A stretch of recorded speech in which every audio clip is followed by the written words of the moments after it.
Hello there, my name is Sixo, but more on that later, as right now we've got a really important question to answer. What the hell is a gigawatt? Yes folks, it's time to party like it's 1985, as we're going to take a look at Gigawatt, which of course is the latest collaborative Transformers effort, picking up a sort of classic franchise, 80s franchise, and turning it into a Transformer, which is pretty exciting. And this one I have actually been looking forward to. I didn't pick up Ectotron, not as yet anyway, maybe I will, I don't know, see how we get on today, but this guy looks really exciting. Now this one is coming courtesy of TF Source, so I'm going to put a link to their listing for this guy in the video description, so do check that out if you're tempted by Gigawatt, and if you're not yet, maybe I can convince you today, who knows, we'll see how we get on. First things first, I don't often spend too much time talking about the packaging, but this is pretty glorious, really love it, honestly. It's a very nice callback to the Generation 1 classic packaging with the kind of sunburst grid, and for someone like me that grew up in the 80s, that is nostalgia exemplified. Not only does it have the classic Transformers logo here with the little heroic Autobot symbol, the more that meets the eye, all of that is just chef's kiss, honestly. But it's also got this transformation sequence on there, and that again, they always had that on the original packaging, often actually interestingly with test shots or mock-ups of the toys. So sometimes with toys like Slag and various others, they look very different, Perceptor, to the actual product in the box. I'm sure that won't be the case today. That character artwork as well is just brilliant, absolutely brilliant. Not only is it, it's quite stylized versus obviously how the original 80s packaging used to look, but still it works supremely well, and I really love the pose that they've got him in. Of course, it's the classic checking your watch pose that old Marty is doing on the Back to the Future poster for the film. And I think what's great here is that quite clearly this is a huge love letter to Back to the Future as much as it is to Transformers, 80s Transformers, and the 80s in general. So you can't go wrong. On the back of the box, of course, you've got some nice artwork going on there, and you've got the old Gigawatts tech spec as well, which if you're not familiar with them was all the rage on the 80s packaging. And his function is listed as Time Traveler, and it says you're never out of time when you're a time machine, which I guess makes a lot of sense. And then you've got some stats just here with some very funny little symbols reminiscent of the film as well. There's lots of little callbacks going on here. But did we come here to review cardboard? No, we did not, sir. No, we did not. This is a bit of an interesting flap at the side, folds down actually like that, which is a weird one, a new one on me, but hey, I'm for it, I'm for it.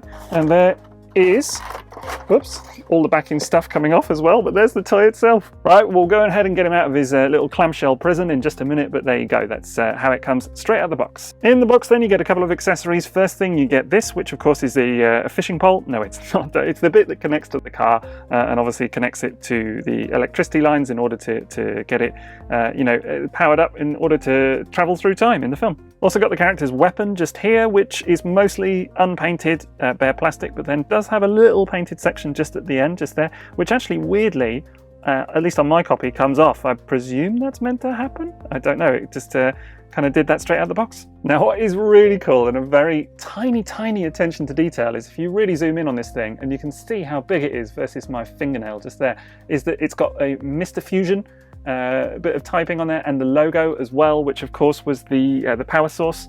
Mr. Fusion was literally the power source for the DeLorean time machine from Fusion Industries in the film. So there you go. It's absolutely tiny level of detail. I will say that my copy has a little bit of a duff paint just on the side, just there. Again, it's tiny. It is noticeable in hand, but hey ho. And then of course you've got the toy itself, which we're going to be talking about today. That's the entire package. So not much to it, actually, just 2 accessories, but it's really all you need. And there we go. And wow, looks really cool, really nice out straight out of the box. It's the DeLorean is just such a symbol of 80s retro cool, right? Like whether it's the time machine version or just the car itself. And it looks pretty good. I don't know, there's something about the shape of the car and everything that just appeals to me. Funnily enough, my neighbour actually has one, or did certainly. I haven't seen it in a while, but he got it a couple of years ago. Mad, absolutely mad. He showed it to me. I have sat in it. I've seen him driving it, but man, watching him getting it off the driveway is it's painful. Really painful. It looks quite cumbersome actually, but still, it's insane purchase, I'm sure it was, I dread to think, but I'm quite content actually with this version myself. Now, general fit and finish on this thing seems to be pretty good. It's got a nice paint just on areas such as the front of the bonnet. Really lovely detail as well. We're going to take a look at that in just a second, but overall it presents really well. And I do feel like they've captured it really well, actually. You know, the proportions of the car, you know, everything else. Is it actually a officially licensed DeLorean model? I don't think so anyway. It's not got any indication on the packaging or indeed on the toy itself to indicate that it is. So I'm guessing it's just, you know, a sort of facsimile of it, not actually an officially licensed toy in that respect. But it does look really good, rolls really nicely too. And yeah, it looks great. Now, one thing that is good is the windscreen has been darkened. Actually, some of the pre-production pictures that we first saw when they first unveiled this guy had a much lighter windshield, and it showed off all kinds of, well, all this molded detail in there was very apparent, whereas actually on the final version it's much darker. It looks better. Wheels look really cool, really like the spokes going on there. I think they look really nice. Love all this kind of wired detail over the top as well. It's actually quite strong. It's not kind of rubbery or anything like that, maybe a little bit, but it's all kind of really nicely molded in and touched up. Same with areas such as just here on the doors, you know, all of this kind of really tiny little molded detail there, you know, the little circle just there on the door as well. That all looks great. Coming around to the back of the car, and I think it's fair to say that actually not this much effort goes into many cars, Transformers Alt modes from the rear anyway. You've got the old little license plate there that just says out of time. You've got the little painted tail lights as well. They look great. Of course, it's when you come up on top a little bit that you can see all of the various doodads and mechanical bits and time machine stuff and flux capacitors and all of that kind of gubbins. It looks really quite detailed. And there's a bit of a close-up for you. Really mad color scheme going on here with this very vibrant neon green. You've got red, blue, all kinds going on in there, and it does look really good to my eye. I think the paint applications are very nicely done, very intricate, you know, on areas such as the little blue bits just there, the wires. I think they've obviously paid a lot of attention to it, and I think it presents nicely. So overall, yeah, very nicely presented vehicle mode, really representative of the car from the films, and in, you know, that general look. I think they've done an excellent job with it. Of course, what you can do is actually open the doors, because this is they're a bit stiff, but you can do it. This is a very, you know, kind of important part of that signature style of that car, is the way that the doors open, not just from the film, but the car itself as well. And yeah, you can do it. I mean, there's no interior to speak of at all in there, just kind of random robot bump, but still, it's appreciated that actually that can happen. Kind of fun. Of course, there's a bit more than meets the eye, because you can then actually fold the wheels down like so, which is going to give you the flying version of the car from the end of the film. And then where you're going, you don't need roads. And yeah, I think that looks great. A really nice little feature. I mean, if they hadn't have included that, it would have been a real missed opportunity.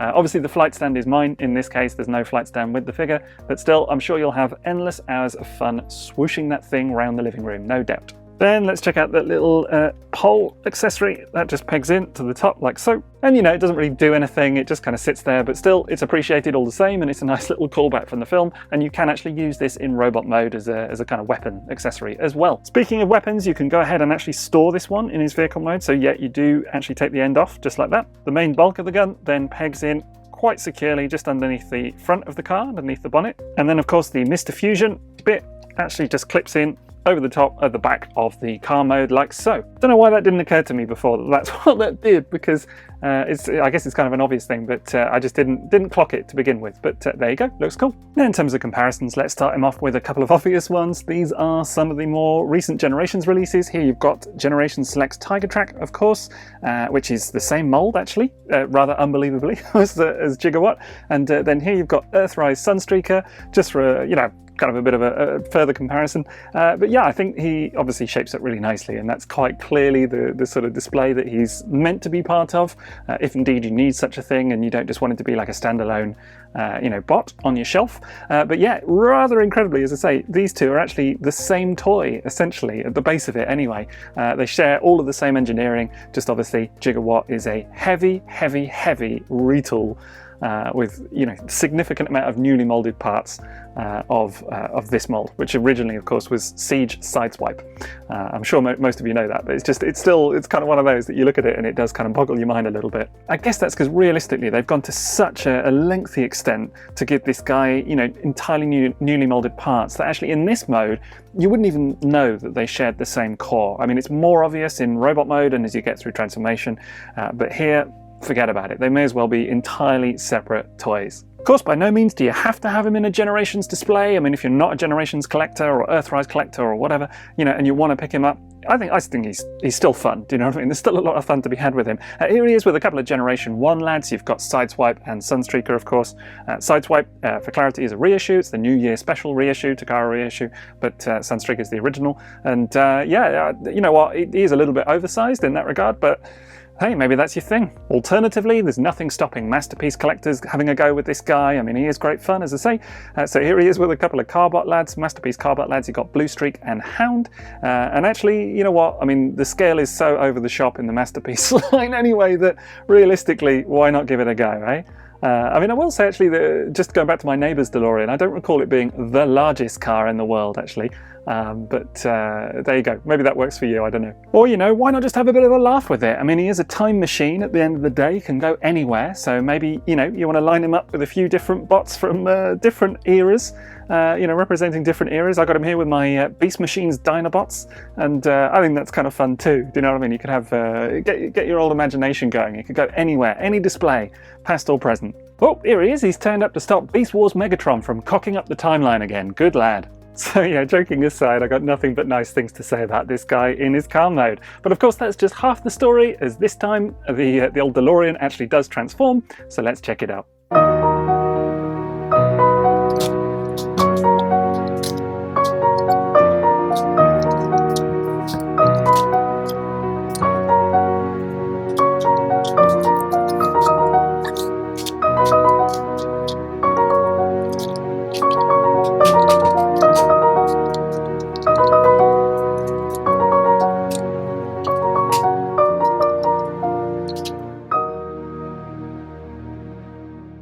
Okay, that's transformation done, and of course here is the DeLorean time machine as you've never seen it before. This is Gigawatt's robot mode, and I think it's very nifty indeed.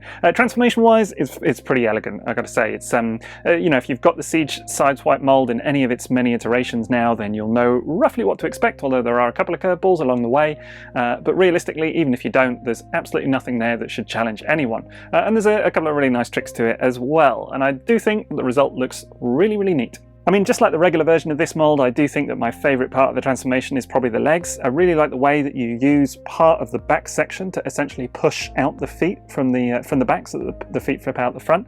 I think that's it's a nice little smooth touch, and I think it's really, really cool. In terms of the chest, there's a little bit of new engineering obviously going on in areas such as the arms. It's got those little sections that just kind of fold away, which clip into actually this bit of the bonnet when it's flipped up, and that's completely new. That's probably like the tiniest little sort of, not fiddly, but just kind of smallest bit of engineering that you get on here. Otherwise, the way that this bit on the chest flips around, which we'll look at in detail in just a minute, that actually does take a little bit of force on my copy, and you have to get it just at the right angle, otherwise it kind of won't go. So you almost have to transform the chest halfway, then flip the sort of main bit, and job's a good one. But as I say, nothing to challenge anybody in that, and it is good fun.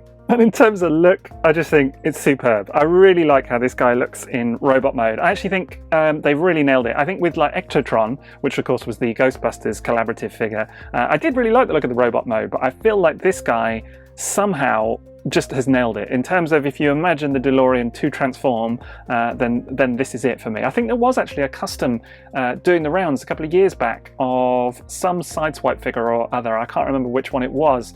That for the life of me, it escapes me now, but I'm sure somebody can tell me what it was in the comments. But I remember seeing, I wouldn't know where to find it now, but I remember seeing a custom that somebody had done of a potential Transformer DeLorean, the time machine. And it didn't actually look that dissimilar. It had the kind of wide Sideswipe chest and all of that going on. And lo and behold, this thing does not look too far away from it. So did they even see that custom when they were designing it? Who knows? But it does look really, really good. I really like the head, which we'll take a look at in detail in a minute. Really like this section with the old flux capacitor. I think that's very clever how that ends up on the chest, and just lots of little nods to the film. I think it's excellent. And lo and behold, there's that head sculpt, and I just think, again, they've done a great job with it. It looks superb. I mean, it's got echoes of Sideswipe about it almost, but it's still entirely its own thing. I think it's got a little handsome head sculpt, looks really nice. Really love the goggles on there as well. Of course, that's a reference to Doc Brown having goggles in the film. Just that, but it still looks really, really cool. And I really like the paint applications on there as well. Very nicely done. And as I say, there's the old flux capacitor, which now ends up on his chest. And I do think that, I mean, where else would you want it, right? Pride of place. I think that's exceptionally good. Really like how they've done that. I mean, you can't really see it in car mode because, of course, it's underneath the bonnet, but may as well display it proudly in the robot form because it's kind of what this figure is most well known for, or the Time Machine version anyway, the car. And yeah, I really like the painted blue just inside there, inside the translucent plastic. I think that's nice attention to detail. And then just going down slightly, you can see the numbers and everything there, which Back to the Future fans will be instantly familiar with. It's a couple of the popular dates that they visit during the the 3 films, being 1985, 2015, the far-flung future of 2015, as it is. Do you remember when everyone used to count up to Back to the Future Day, and then like every year, from like, I think it was like 2010, 2011, everyone kept saying, oh, it's Future Day. They were always like meme shared, and every year it was like, no, it's 2015, and then now it's gone. That's a thing in the past. I don't know, maybe people don't know what I'm talking about, but it was a thing for like a good few years there. Very annoying. And then 1955, of course. And yeah, that really replicates the look of the inside of the car. I think it's great. It's really, really cool attention to detail. What I also really like is how the opening doors end up on his back like wings. I think that's it's a very, very cool thing. I was showing this guy just briefly in between clips to my son, and he really didn't kind of get the doors. He was like, well, where do they go? I was like, well, they're like wings, and he didn't buy it. But I think it's cool. Anyway, I really like it. Yeah, they don't really fold away any more than that. I mean, you could kind of, you know, push them forward slightly to the side if indeed you want, but I think they look pretty neat actually, just out the back like that. I like it. Of course, at the back of his legs, you've got all of the kind of Time Machine gumph, you know, which is on the back of the car, and that's, you know, and sort of hand-me-down from the Sideswipe mold, that the back of the legs, the back of the car folds around to the back of the legs like that. I would say that actually it would have been nice to have some of that colour on the front somewhere, as he does end up being maybe a little bit kind of grey and black on the front, so, you know, not too much colour, whereas all of that interesting detail that's on the back of the car just kind of gets flipped round to the back of his legs, as I say. And that's maybe a bit of a shame. You know, it would have been nice if they could have incorporated it somehow, maybe those all that wired detail on the front of the legs. I think that would have looked maybe quite cool, but there is, I mean, I guess you could have those as the front of your legs if you really, really wanted. I mean, you can get a little bit of bend the other way on the knees, but he would have no feet. So it's an option, I guess. Now coming around to the front of the legs, and you can see what I mean. I mean, to be fair, there's no expense spared with newly molded parts, because even these little shin pieces are new with little flux capacitor symbols just on there. That looks really, really cool, so nice attention to detail. I just think maybe it would have been nice if there was a little bit of paint or something on this section, as it does look slightly bare on the lower half. On the lower half of the robot mode, you literally just have grey and black. That is it. I'm kind of looking around for some evidence of other paint applications, but there is not. So I do think that that's maybe a little bit of a bummer. There could have been a dash more colour or something going on here to kind of accentuate it a little bit, but it's fine. I mean, again, taking a look at the full body, you can kind of see what I mean, because other than the blue eyes and this area on the chest and just kind of a little peep of the tail lights just poking out there on the back of the legs, there really isn't much colour on this guy at all. But still, I do think he looks really nice, has to be said. And again, I feel like if you were going to imagine a DeLorean Back to the Future Transformer, this is about as classic a look as you could get. And it does look quite G1 as well. I feel like it's going to fit in with a lot of different toys in that regard. You know, it's not going to be, or it doesn't have to be, just kind of its own thing. I think, you know, it's a very classic 80s look to it. Probably is just quickly worth mentioning that if you really, really want to, then you can fold away all of that flux capacitor stuff on the chest and just have a slightly more bare chest. If indeed you prefer, it is an option. However, this little tab just here, which is on the top, does then kind of obscure his view a little bit in robot mode. You know, he's going to be kind of peeking over the top of it, so it is slightly in the way of the head. But it's an option. It's an option indeed. For some reason, my son prefers that look. I have no idea why. Now, in terms of articulation, you've got very freely moving head overall, can go from side to side, and can go up and down a little bit, more down than up, really, but and it is slightly obscured by all this kind of engineering and stuff around the sides in terms of view. You know, he's not going to be seeing much at the sides like that, but still, it can move. Arms are pretty much what you get on the sideswipe mold, so you can go up and over all the way. You can get out to 90 degrees like so. There is a bicep swivel because it's on a little mushroom peg. There is a what's it called, elbow tilt, just like that at 90 degrees. And there's no articulation in the hands. I mean, you can fold the hands in just like so, you know, as you would for transformation, but that looks quite awkward. No articulation in the hands themselves. He does have a waist swivel, which is good. And then in terms of the legs, of course, you can bring them up about 90 degrees, just actually slightly under 90 degrees on account of how far down the chest dips, but still, it's really good. And then at the knee, you can get roughly 45 degrees. Otherwise, that's going to pop out a little bit further, as you can see. So yeah, about 45 degrees at the knees. And then there is ankle tilt as well, which is, God, I love ankle tilt, particularly on mainline figures these days. That's really nice to see.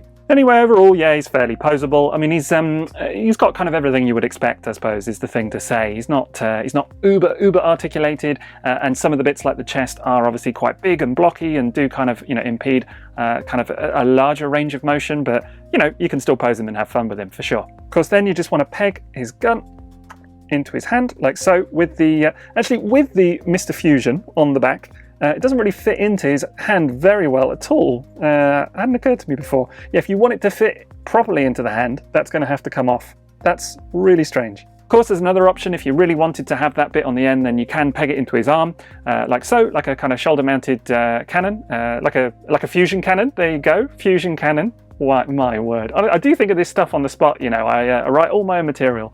So yeah, there you go, fusion cannon. Wow.